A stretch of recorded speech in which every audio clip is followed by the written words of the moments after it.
Good evening, Berbice, West Coast Berbice, East Bank Berbice in the quarantine, and of course New Amsterdam. Good evening and welcome to another chapter in Alliance on the Move. Well, yesterday was a big day. We heard the budget read in the National Assembly, and tonight we have assembled a panel of experts to discuss what the budget means, first of all, so that you can become familiar with what is actually in the budget, and then, of course, to discuss the implications of the budget. And then we will close off with what the AFC recommends and would have put if Giretta was the Minister of Finance. So I'd like to start off by introducing the members of the panel tonight. We have with us Ms. Jaretha Fernandes, Member of Parliament, who is our MP that deals with the economy and finance matters. And we also have another Member of Parliament, Mr. Ricky Ramsaroop, who primarily deals with forestry. Both of these good people were in the National Assembly yesterday for 6 hours, I think in Ricky's case perhaps longer, listening to the presentation by the present Minister of Finance. Well, he's actually not the Minister of Finance. He is the minister with responsibility for finance in the office of the president. So the actual minister for finance in Guyana is the president himself. But as you know, the president doesn't sit in parliament. And so he has his minister with responsibility for finance who sits there. So welcome, Jaretha. Welcome, Ricky. Perhaps I could start with you, Jaretha. Can you give us an overview of what was presented and particularly what it means for the citizens, and whether is the beneficiary of any particular aspect of the budget? Good night to everyone. Good night, Barbies, and all others that's joining us on social media this evening. You know, the budget, there was nothing that stood out as being exemplary. And when you hear about the budget that is $1.382 trillion, every citizen of this country was looking forward to something that is grand. And if you go through social media right now, you will see a lot of persons making jokes off of this measure that they announced in budget 2025. That's $100,000 for every new baby that is born. Because that is the only thing that popped out at persons, and not because it was exciting for persons to be taking a incentive to go forward and have a baby or something like that. But persons were making a comparison as to the $100,000 cash grant that is currently in process, and that persons have been logging online and waiting to see their status change for some time now. And persons were saying, imagine the $100,000 cash grant. They have not received it yet, but here it is, another promise of another $100,000 now for the mother of a newborn baby.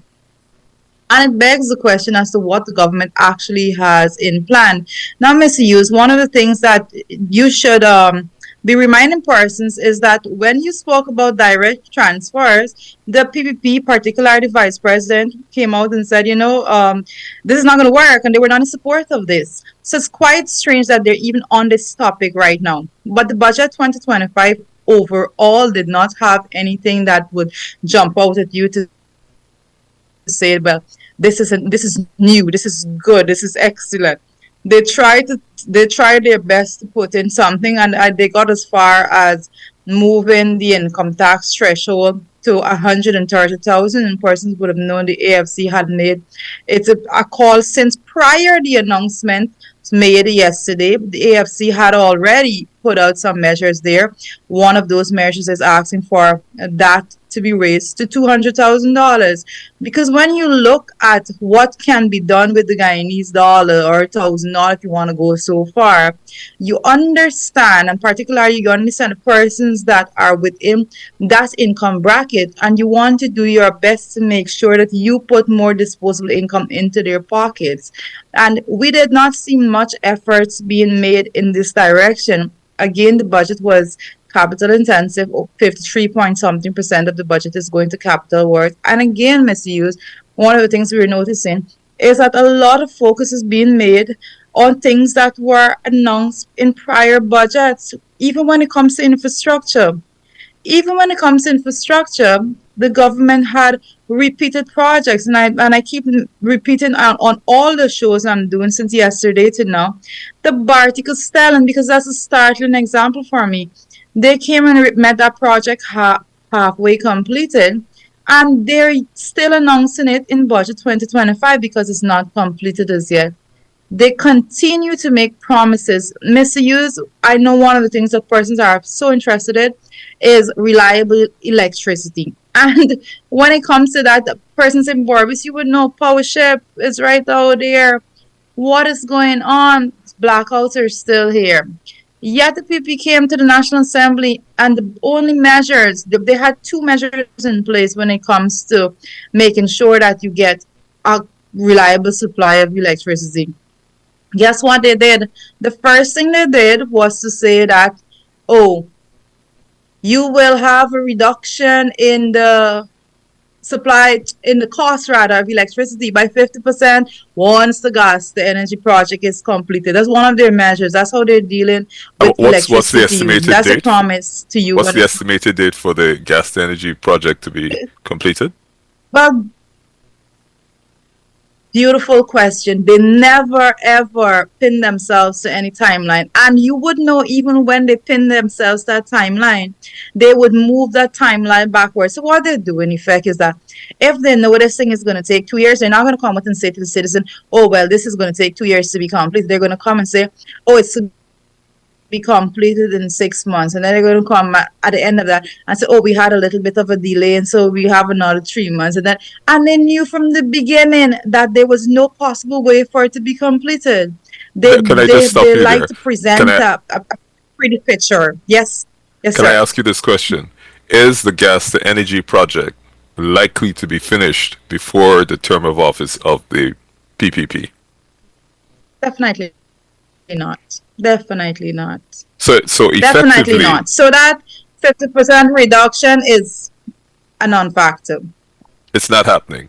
So so you're saying essentially that It's not happening. the reduction in electricity rates that they're promised is not possible before the next election. It's not possible for budget 2025 as is being announced in budget 2025. That is correct. What's more important, Mr. Yu, is one of the things that persons need to read into these announcements. Another measure that was announced is that they have removed VAT from backup generators. How are we supposed to, as citizens of Guyana, when the government of the day is announcing in budget 2025? This is a budget, again, I have to say, is a $1.382 trillion budget. And here we have the government, instead of coming and say, we are having some serious investment into making structural changes when it comes to the GPL system. What the government is coming and saying is that, hey, we're removing VAT from backup generators because we know it's going to have a lot of blackouts in the future. So you better equip yourself, go out there, buy up some generators. Yeah, we can't make these Is that things up. like You can't make it up. Lion King? Be prepared. So, in other words, the Minister of Finance is saying to you, because we are not going to give you cheap electricity, and because we anticipate that the blackouts will continue, you can now get your generators cheaper because they've removed that. Is that an accurate summation of that issue? That is exactly how we should be seeing it. There is no other reason that they should be bringing this measure on. If they had any confidence in themselves, this is a vote of no confidence in themselves. If they had any confidence in themselves to actually manage that sector efficiently, they would not have to remove that on backup generators. Because they would know persons would not need to buy backup generators because the electricity supply would be so great. But they know that they have no confidence in Yeah. themselves. They know they have no confidence in the power ships that they're talking about. That's why they're bringing this measure on board right now.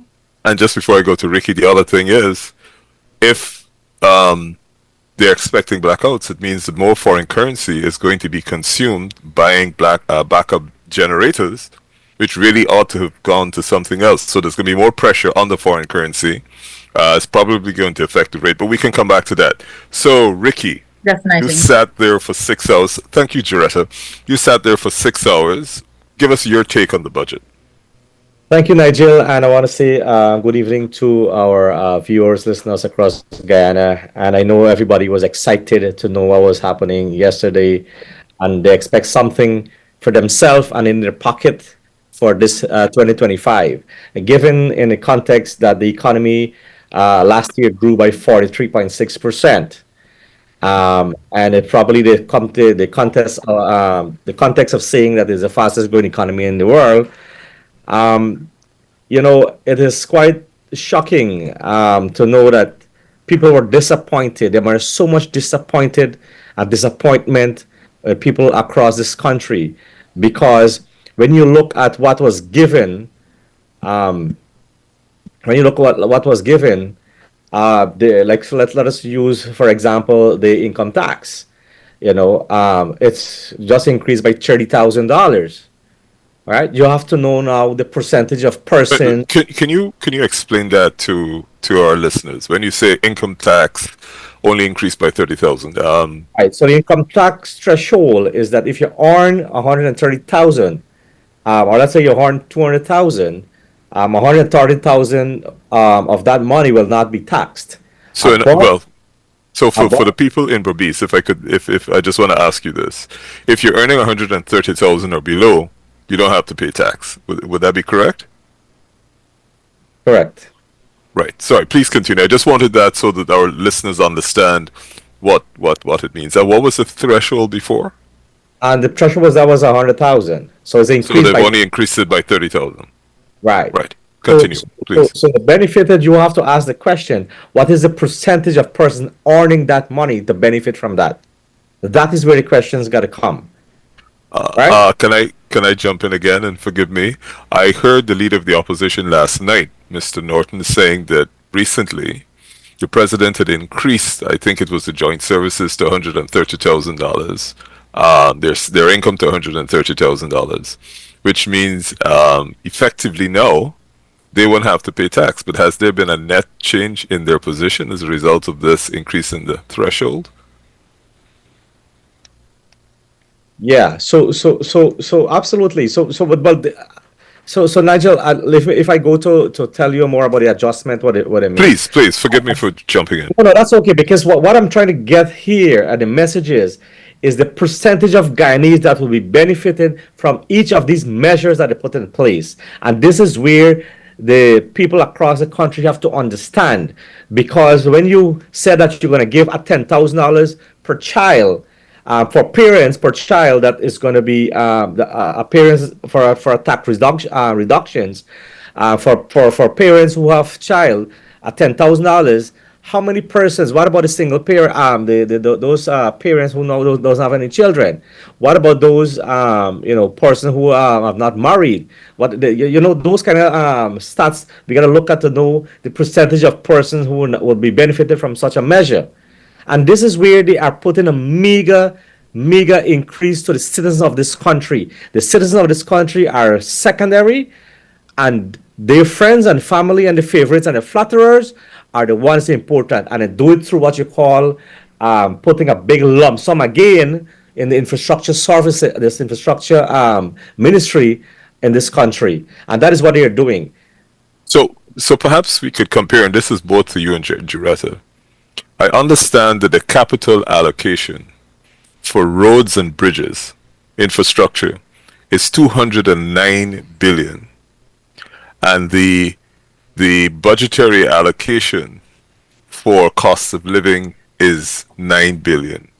Can you, first of all, if those figures are correct, can you explain what that really means and who is benefiting from those contributions? Jurita, Either Jurita or yourself, either one. Hi guys. so nice. So the benefit here basically is the person that doing the contracting, and And if you look at that construction sector, that is the one that drive, and this is a very good point, is that is a sector that drive all the remaining other non-oil sectors. And we're gonna come to that. I want to come to that a bit later on. So when you look at that budget, and when you look at what was going on and the improper practice or the corrupted, I can say it now because we are not in parliament, the corruption in that sector the corruption in that sector is benefited the friends and family. We know that contractors who is not qualified to be given granted contract to over $1 billion, over $2 billion in contracts, are benefited from this. And to tell you this, Mauritian, this is where the money has been squandered away from our treasury. And that is the reason why they're putting a lump sum there, rather than put it more into the health care, rather than put it more into your old people, the pensioners. Come on, $3,000. How much was it? 3,000 or $5,000 Yeah, in three. I think it's 39 to $3,000 41 or something like increase that, our or pension. 42. That is disrespectful, Mr. Huge. Right. Disrespectful to our young. Sorry? For the pensioners. Okay. Well, to our listeners, this Public program is assistance, actually it's free. Public persons 3,000, a pension is 5,000. Yeah. right. I just to our listeners, this program originally was supposed to be moderated by Beverly, who had some technical difficulties. So I'm going to hand over at this point the moderation of the program to Miss Beverly Alert. Nigel, you were doing such a great job, and I was just enjoying listening to you, Joretto, and Ricky have that conversation. And it is exactly, where I think we need to place emphasis. The actual cost of living. Last year, we had $1 trillion, another $1 trillion+ this year. But if I may ask you guys about the human face to this entire budget, where do we see the masses, the ordinary Guyanese people fitting into this budget?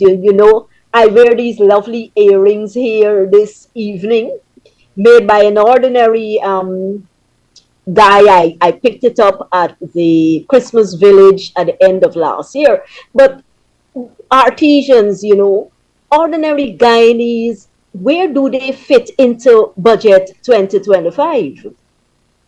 I don't know if I could just jump in, Beverly, before the experts, Ricky and Juretta, Please. take over by saying this. And this, I think, is the ultimate statement of the government's priorities in this budget. The government has allocated $209 billion infrastructure development. That means to build roads and bridges and what have you. The capacity of Guyana, the government, in this area has not increased since 2020. So in other words, in 2020 in the budget, about 40% of the budget went back into the Ministry of Public Works. Infrastructure. But infrastructure is under the last administration. Went back into the Ministry of Public Works because they didn't have the capacity. So imagine if you have 3 engineers, this is just an example, in 2020, and you give them $100 million and they can't finish the work. In 2022, you give them $150 million, they still can't finish the work. When you reach to 2024, you give them $300 million.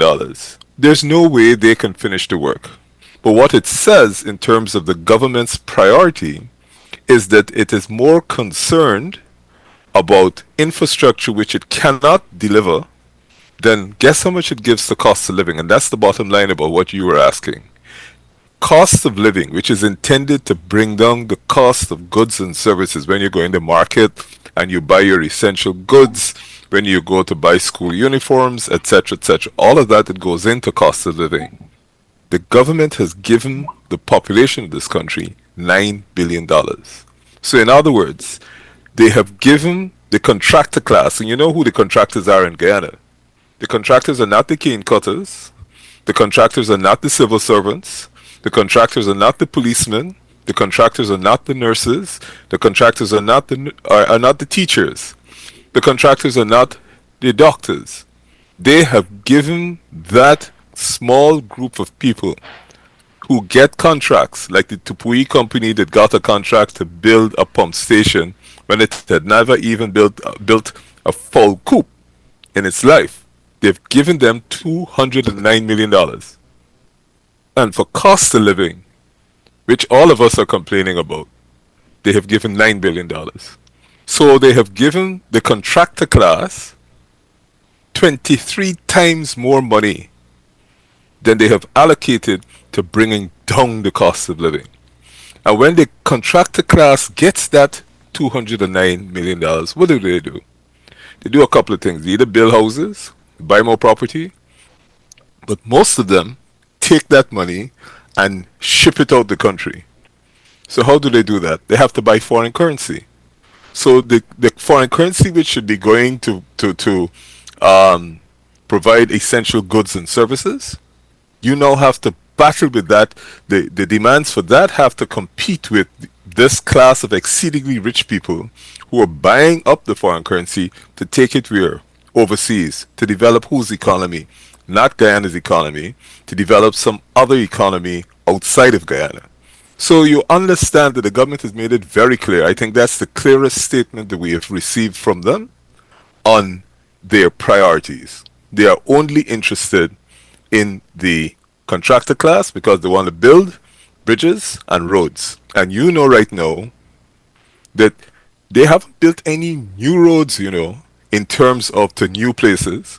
So Juretta, for example, who comes from Bartica, Juretta can't drive from Georgetown to Bartica on a paved road and go on a bridge and crosses the Essequibo and get home. They haven't built any roads up the Conyuni River. They haven't built any roads up the Mazaruni River.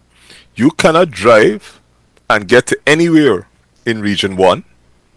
You can't even get to the villages like Wakapau on the other side of the Pomeroon.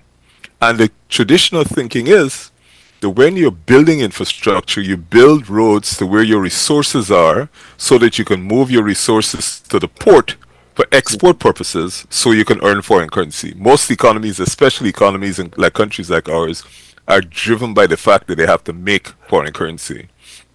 So the final point I want to make on that is we don't get distracted by the figures that we have earned from oil. The most important indicator of how we are functioning as a community and as a country is the non-oil sector. And that is the most important figure. Because oil, we're lucky it's there. That goes into the National Resource Fund. But if our expenses in the non-oil sector over what we draw down from the Natural Resource Fund plus foreign debt, if that keeps going up, that percentage, if it's one or above, you're heading into a crisis, and you're going to end up in the traditional Dutch disease. But that's just what I wanted to comment on that. Joretta, you wanted to say something there? Definitely, definitely. One thing I want to say is like misuse it. Greta, for God's Explained sake, it call me so well, but Nigel, looking at the please. figure. Yes. Well, I can't help it. I can't help it. But that figure that was allocated to the building of roads, and that is just that fraction of the cost that is allocated to the capital weight of the budget. And so when you're looking at contracts overall, it's so much more that was allocated there. It's just worse because Ms. Hughes did an excellent comparison there when it comes to the $9 billion that was allocated for the cost of living concerns. That's how they term it in the budget, cost of living concern. At no point in time in the budget do they mention the word poverty, and it's like it's non-existent to them. So they look at cost of living concerns and they say 9 billion. But it's important for you to note, believe it or not, it's important for you to know how much money is actually allocated to capital, the capital expenditure for this budget. And I have the book in front of me, so I'll say it is 737.68. 737.68 billion. That's the capital weight of the overall capital weight. So when you look at it, even at a larger scale, when you go past the roads, now you're looking at buildings and everything that includes the contractor class, you would see where the money is being allocated. And it goes back to all the points that Miss you just made, that how much of this money actually is going to remain in Guyana. It's a big question, and particularly, I want persons to go back, and it's interesting how we need to look at these things. The 2019 budget, for example, and I keep going back to the 2019 budget because that was the last full year of the coalition government being in office. The 2019 budget was 300.7 billion dollars. That is the entire budget for 2019 on the coalition. Remember, we were not dealing with oil resources. And back in 2019, the total capital expenditure for the budget was $69.2 billion. $69.2 billion. In this 2025 budget, that allocation is $737.6 billion. And persons need to understand how that is. The entire you imagine a budget that the coalition had to deal with, and that is why when I saw that meme and that joke that's going around on social media with a road and persons walking on it, I said, what mediocrity is this? Because how dare you come with a $737.6 billion allocation to capital and then compare what is being done now to an allocation back in 2019 when we did not have oil resources of $69.2 billion. How dare you do that? And guess what? With those little resources, it was dispersed in a more equitable manner so that every region in the country saw benefit from those resources. I remember during the coalition tenure going to Region 9 where roads were never done before. Roads were done there. How dare persons talk about having to do a little bit of road here and there, and this should be something that everyone should be grateful for. We need to examine the resources that was expended under the coalition arrangement back in 2019 and the resources that are being expended now to get a full picture. And I can go further and say, Mr. Hughes, that if you look at the weight and the distribution of the budget of 2019, you will see the vast majority of the budget did not go to capital works, as is being done under the PPP administration. And policy direction matters. When you're looking at budget and allocation of resources, if a government show you that they're going to be allocating resources and they're going to be only capital intensive and directing the bulk of every budget to the contractor class, then it begs the question whether or not this government is operating. Government should be for the people, or they're operating as though they're a private entity. And this is what persons need to open their eyes and see. The PPP administration is running the country as though it's a private entity, and they are the biggest stakeholders in the private business that they're conducting. Thank you, Juret. Yeah. Nigel, you made reference to the Sorry, I just wanted to jump in on one thing that Juretta said, if I could, please. Please. Juretta, the other point that I think became very clear, I listened, I didn't attend yesterday, is they kept comparing the budgets that they've had between 2020 and 2024 with the budgets between 2015 and 2019. Now, the difficulty with that is between 2015 and 2019, just so that people understand why I choose 2019, because the last budget the coalition government presented, I think, was the 2019 budget. The difference is that there was no income from oil between 2015 and 2019. Even though we had discovered oil, they were still setting up the equipment and the apparatus and the framework to produce the oil, i.e. take it out the ground. We only started receiving oil revenues late 2020, early 2021. So when the Minister of Finance attempts to make that comparison, it's like comparing chalk with cheese. There is no comparison between the main sources of income between 2015 and 2019. So in very simple language, we had no oil income. We were getting income from gold, sugar, and other industries. But from the time we started collecting money, and it's a lot of it, billions of US dollars, like Giretta just said, from oil, that changed the game completely. So this rapid growth that we talk about is a result of one act, gold, oil. The final point I want to make on what Giretta said is this. That $209 billion for roads, which is just a part of the 700 billion, is what you call wealth transfer. It is as if the state is writing a check straight to these people who are contractors, who are their supporters. And it's a small number. It is literally the transfer. It's as if the state is saying, here is $209 million. You go and do what you want. The state doesn't check the quality of what you do. You've seen that in the Tupui contract. The state hasn't even recovered the advance it paid to that company. In the Guy America contract on the Schoonard Road, they paid $600 million over the engineer's estimate. That is as if they wrote a check, not as if, is exactly what they did. They wrote a check for $600 million for no real work because the engineer's estimate was exceeded by $600 million. So that is literally taking the money and saying, here is 3 million US dollars. And so people must understand what this government does. It's transferring wealth. The final thing, which is one of the points that you raised, is this.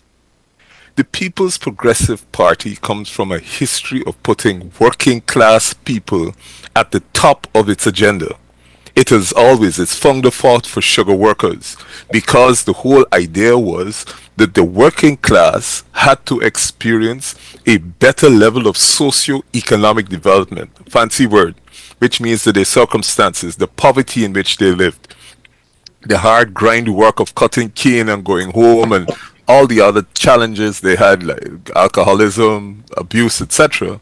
It was to elevate the working class, not just sugar workers, people who were dock workers. They have moved from being a party committed to improving the general lot of the people to a party that is giving $209 billion to the contractors. They're exactly the same people that Chetty used to fight and say they are oppressing the workers. They haven't spent this money to reduce your cost of living. They haven't spent this money to give you salaries that will make you comfortable. This money has been spent just to transfer it to this group of people who are going to finance their election. And that money, like I said, if you go and build a house, remember, you got to pay for concrete. You got to pay for aggregate. Where the concrete comes from? Overseas. You got to spend the US dollars to buy the concrete, right? You gotta buy all those things that you buy from Gafoor or the Chinese store, whether it's the pipes, the all the fancy fittings. Where do you think they come from? Overseas. More US dollars have to be spent. So it's as if the government is giving these people this money. They're changing it into US dollars. So they're eating up the little US dollars we're getting from the oil resources and taking it out to the country where they go and buy fancy houses and live an even better life. While most of the people, all the civil servants, the cane cutters, the nurses, the doctors, etc., on a salary where you're paying tax, they reduce the tax by 3%. And once you're over $130, 130,000, you're paying 1/4 of that in tax. Thank you, Nigel. I'm glad you summarize it in that way because Sorry, Beverly, last point. Appendix 1 in the budget. I saw this figure this afternoon and nearly fell through the floor. This is Appendix 1, and it's headed Selected Socioeconomic Indicators. Fancy word for saying what your circumstances are. Check this. Item, it says moderately malnourished. That means in this country we have people who are moderately malnourished. In 2023, the number for moderately malnourished was 1. You know it is in 2024? 1.4. So the number of moderately malnourished people in Guyana went up by 40% in the fastest growing economy, the little Dubai of the world. our malnourished people went up from 1 to 1.4, a 40% malnourishment increase, not decrease, increase. So people have to understand who you think the malnourished are, not the rich people. The contractors are malnourished. Ask yourself, who are the malnourished? Great, Nigel, because I wanted us to examine the very transfer of Guyana's wealth into the hands of, let us say, 1% of the population, and the social impact that would have on the masses. So many people seeing money just passing across, but completely out of their reach. They're not getting a share in the pie.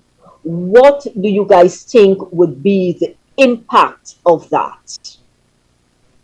Beverly, look, I wanted to because I'm very happy that Jurita and Nigel went off to that thing because about the social impact or the social measures that these people put in place. Let me give you about 5 points on it. What they put or what they talk about. Jurita mentioned it earlier. Reduction in electricity cost. That is what they're talking about. And they're saying that they're depending on the gas to shore energy plant to reduce it by 50%. We don't know if it's going to happen in which decade. All right? They talk about the abolition of bridge tolls. How much persons in Guyana that will be affecting?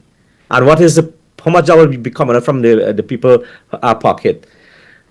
The third one, they're talking about it containing the fuel prices. That was implemented since 2022. They continue that. So that's a measure for them. That is how they put it.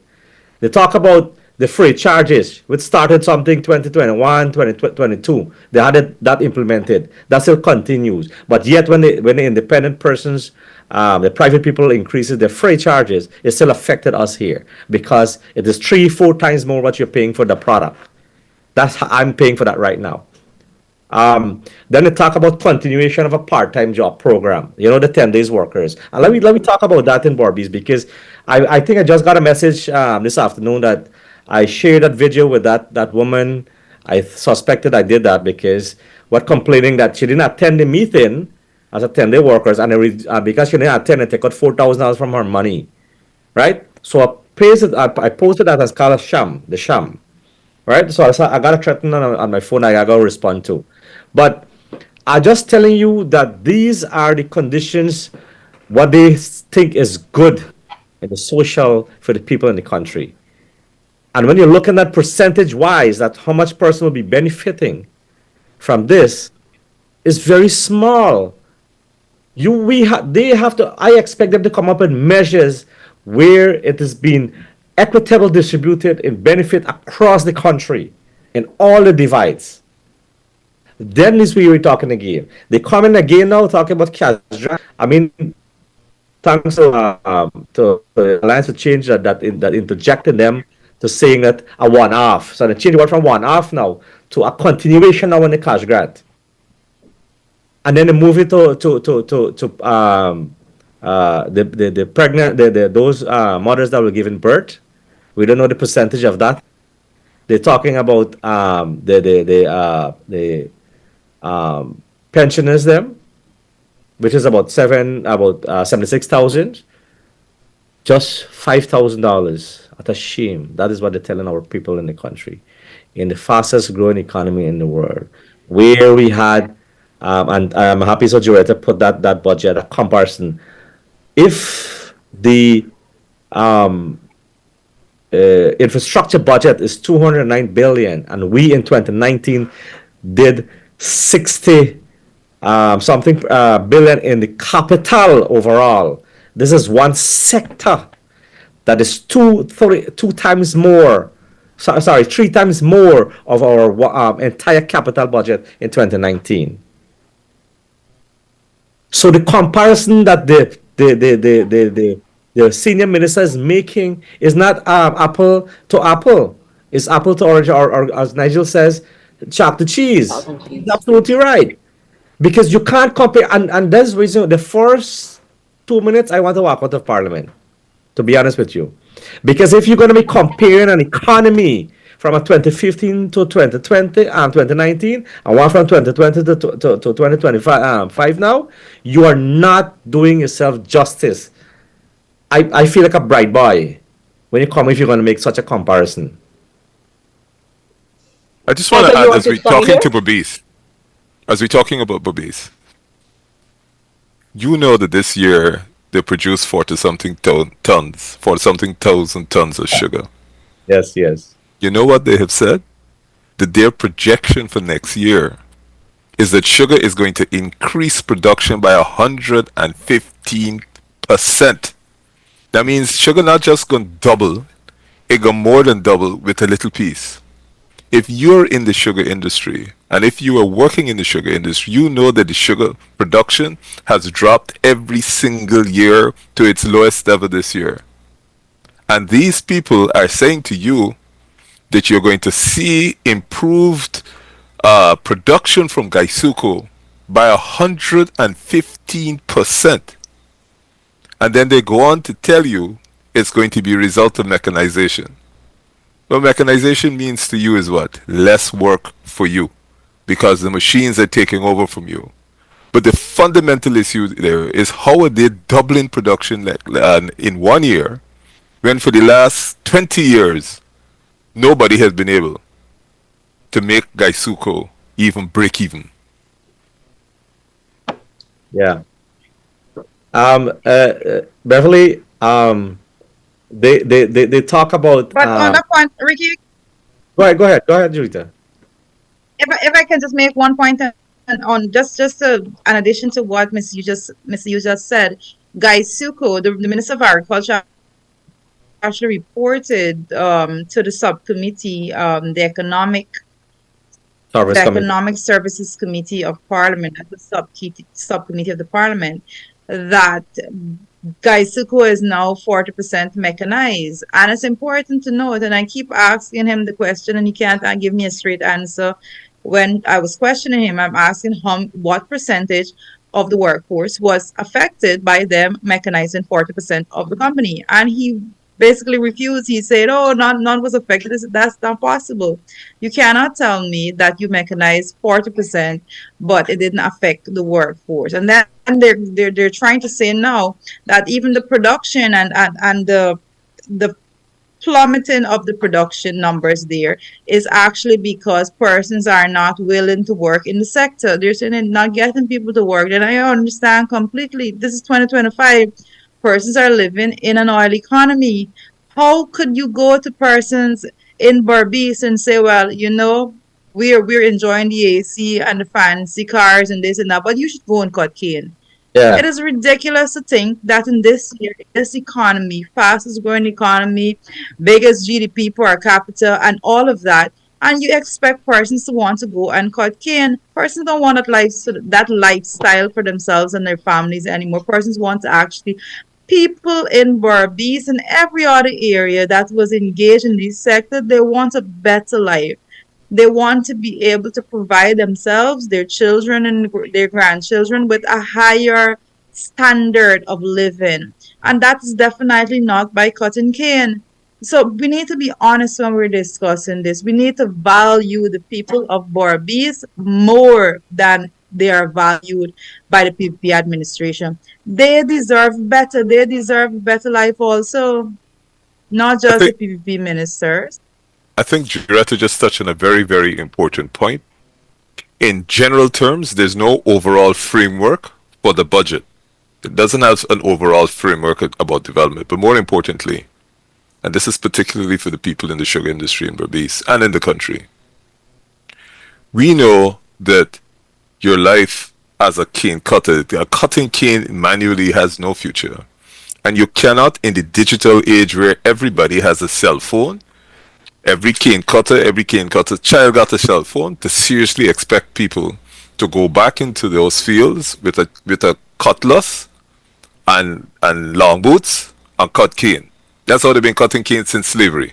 You can't ask people to do that. The question is this: since Gaisuko or the sugar industry is so central to several communities in Berbice, The real question that the government should be trying to get national consensus on is what industry do you support and grow so that there continues to be economic activity. Because if you close Gaisuko in a rush, what you'll have is social degradation.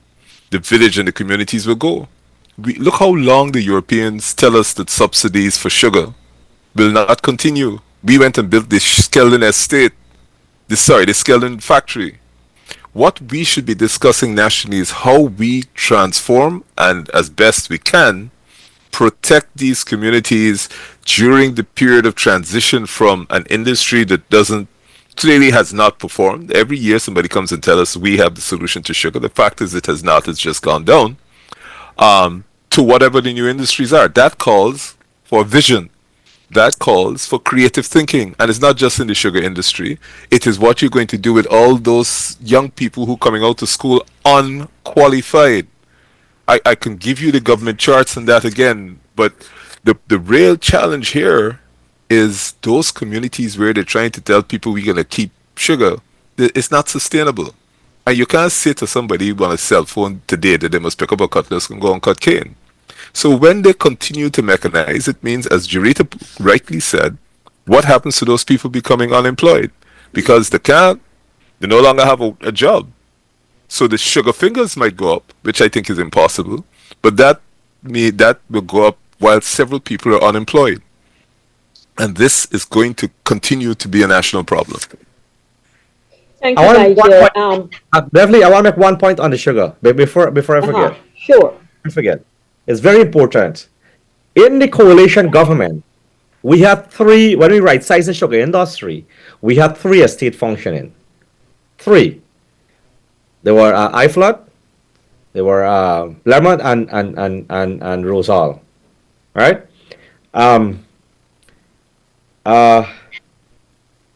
We produced 92,000 tons of sugar for those three estates. They pump over $40 billion, resurrect Rosal, and can produce 40,000 tons of sugar. The sector, that sugar sector, industry went down by 20% last year. 20% it went down. So when we were trying to do right size it to have it feasible, they say we shut down the industry. We fired almost 7,000 sugar workers. This is what the gimmicks, the political gimmicks they are playing and telling the people in Berbice. But I want them to view for themselves. Through the estate, we produced 92,000 tons. Same thing, same everywhere. We didn't put billions of dollars inside. Soon as they took over the same assets, this thing plunged down by almost 50% production because of poor management and maintenance. Friends, they're giving contracts and buying inferior products, inferior parts to maintain those estate. Thank you very much. I have to put that. Thanks, Ricky. That's important. Guys, we have like about 10 minutes. And I wanted us to... just one question. This is the Minister of Finance figures. Killer. Matriculation rates. That means people who go to school for 5 years and they at least have to pass maths and English, even if they didn't pass nothing else. Check this. The matriculation rate in 2020, just as the government took over, was 49%. In 2021, it dropped to 30%. In 2022, it went up to 32%. In 2023, it went up to 34%. There is a huge drop. It now gone down to 26% after the largest ever allocation of money to education. Do you really understand what that is? 26% means 3 out of 4 people who go to school for 5 years are not matriculating. And this is after you spent the largest amount of money on education. But you got to be a genius to think that by pouring more money into that, you think you're going to get better results. This 26% compared to 49% when they took over in 2020. Matriculation rate. And we are the fastest growing economy, and we want to pretend we are a modern country. Yep. Now, Nigel, that parallels the point I wanted us to discuss over the next 7, 8 minutes, which is youth development. What is in the budget for youth development? Professional sportsmen and women, innovation in new industries. What is there for young people? Well, Joretto, Ricky? I think, Beverly, what we can do is reflect on what was there last year for young people and how far did we get with what was there at the end of 2024. Because it was very interesting. I cannot identify one sports ground that was completed in 2024. I can't identify it. I don't know where that is. There are so many projects that are identified, and this is people, they are skilled at identifying projects. But then when you go and do a check at what is actually going on the ground, some of those projects did not start as yet. Some of them are way past the deadline and it has gotten nowhere. And others, they have just done a very poor job at it. So when you, I do not believe that the minister within that ministry, Beverly, I do not believe he's interested in that ministry. So I don't see much efforts being pushed there. The most you would see is him walking around from time to time with a team of his colleagues, going to see where they can make a fast hustle or a dollar at the side of these projects. And that's the best way I can put it over. There is no real structure and thought put into any one of those projects. And that is why we are where we are. And I can talk about one of the things. I'll give you an example, a vivid example. There is a project, a building being built on the Mongrel Play Field in Bartica right now when it comes under the Ministry of Culture, Youth and Sport. A building being built there. There was no consultation with persons there. It is a sports ground that was supposed to be developed for those benefits. They took and they made it into a total mess because now they're putting a building right there in almost the center of that ground. That should never have been the case in the first place. However, moving forward from that, the building Beverly started, I had identified several defects in the structure that was being put up. The audit office actually sent the persons to look at it. They rushed to lay some blocks there and it was left like that. So again, this is a way in which things are being done, and you will look at the the, the sports, the youth advisory council rather, that falls under the office of the president. You would see the persons that are on that body. I am not going to speak for anyone, but there are some heavily political figures there that is basically not interested in making real representation for young people. And when you see these are the actions, and this is supposed to be a policy based body. This body is supposed to be in place so that they will actually make valid recommendations based on data for policies to be enacted that would actually impact youth development in a positive way. But it is not happening. What the administration did do for young people is when they took office, they said, young people, once you're 18, you were able to apply for a house lot, something that would further benefit your life. Apply for a house lot, get a house lot. What they do is say that they're not doing that anymore. They remove that and they move the margin now to 21. So in order to save themselves looking bad if there's a backlog, they just move the margin up. Oh, we're not going to take an application from 18 years anymore. We're going to take it from 21. So in a total reverse action, rather than empowering young people to further empower their own lives, they are taking away from the youth of Guyana, and it's a serious issue.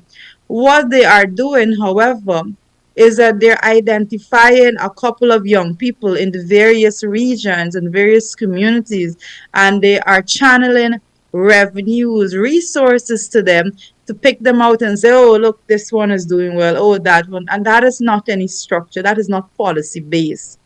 That is smoke and mirror politics.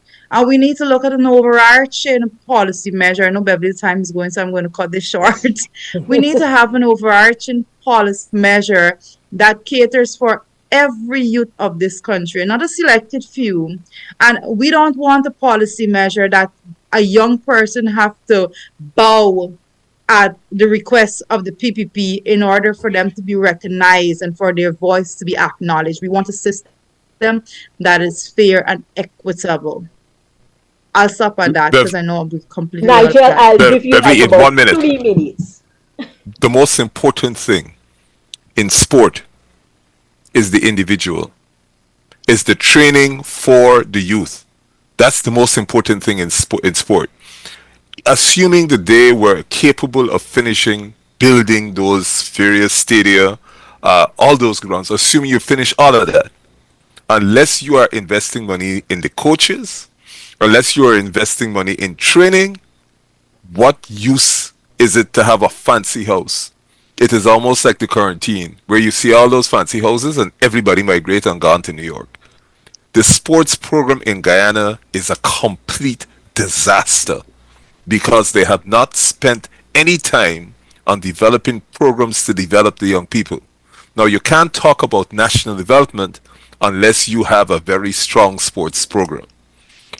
Part of the reason, I'm sure, why you have all this crime is because you have no program to take the energies and the time of the young people, put them in programs and competitions. Like Joretta said, they hold a competition to make a money.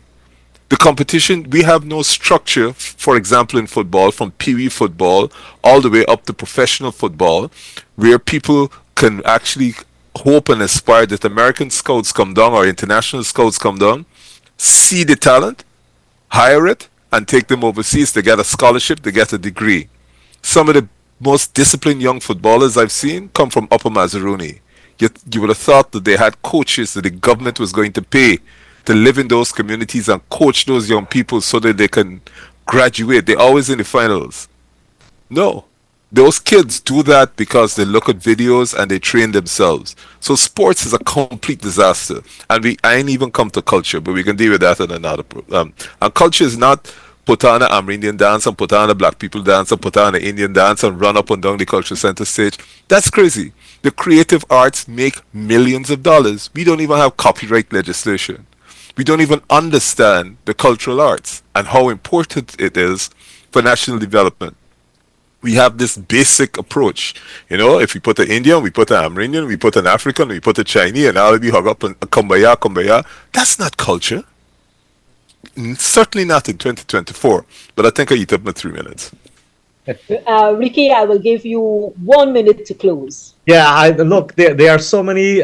We haven't touched at certain sectors in this entire budget, but I'm happy that we speak extensively to the people in this country. The benefit, because the human capital, the human resource of our country is the most important capital that you will have in any part in the world. If we don't develop it, Beverly, if we don't invest in it, Beverly, if we don't put the educational that is needed for them, the training for them, put a mechanism for youth to be what you call molded to certain specialty. If you don't put magnet programs in the education systems, how can we develop our youths? Magnet programs is that you determine you make an early detection as to what area they like or what area they favor to be in, and you start to screen it, and you put that program and you mold our generation. We have got nowhere yet. We are 15 years behind of human development in our country, given the fastest growing economy. Beverly, thank you for a 1 minute. Thank you, Ricky. And just to add to that, guys, as you all are aware, sport teaches discipline. A disciplined youth is less likely to get engaged in criminal activities. And that is a discussion I think that we will have on our next program, whoever is on the panel, but Nigel, Ricky, Joretta, such an interesting conversation. I hope we get to do this again soon. Thank you, guys. Thank you, Team DTV. Always a pleasure being with you. Thank you. Good night. Good night, everybody.